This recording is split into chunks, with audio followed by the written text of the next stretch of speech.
Here we have a Bulgarian split squat, otherwise known as a rear foot elevated split squat.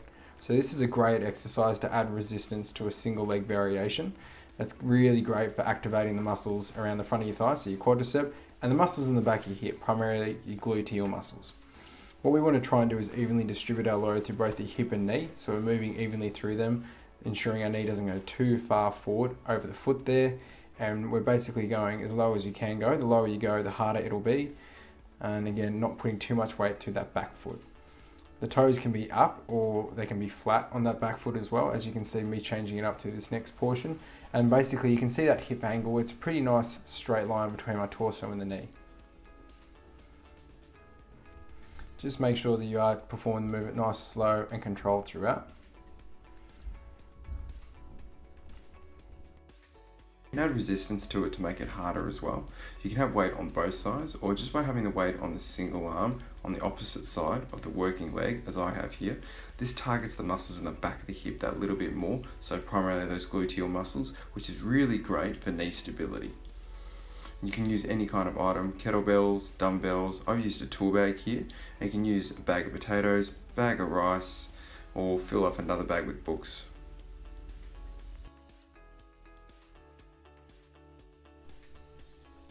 This is a split lunge. Basically, we're trying to put the weight primarily through the front foot. We're using that back leg for support. You will get some activation on that back leg, and that's okay. What we're trying to do is have our torso generally quite vertical. You can lean a little bit more forward if you'd like. That's okay. We're just making sure that we're trying to distribute the load evenly between the hip and knee by not having the knee go too far forward. And you can see we're progressing now into a step lunge, stepping forward and coming back into that starting position here. A little bit more dynamic, need a bit more propulsion as you're pushing back up. And here what we're trying to do is add a little bit more variation in your movements. So basically going into a multi-directional lunge. You can start off going forward and add different direction for a bit more movement variability to increase the difficulty. What you should do every time though, see if you can try and have that knee tracking over the middle of your foot there, aiming between sort of your second big toe and your middle toe there. And what I tell people, try and, when you're putting through that front foot, imagine you're distributing the load evenly between your heel and your big toe. And we can progress the exercise by adding resistance. It's the same as the Bulgarian split squat. And by having weight in the opposite side of the working leg, this will better target the muscles in the back of the hip. And this will be really great for knee stability. And the same principle you can apply to the Bulgarian split squat is maintaining good knee alignment. So knees not going inwards, aiming to align them over the second and third toe.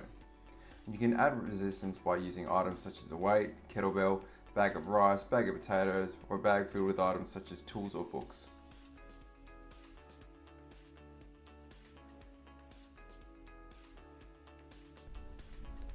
So this is the curtsy squat. It's a great exercise to really challenge the hips and improve movement variability around each leg.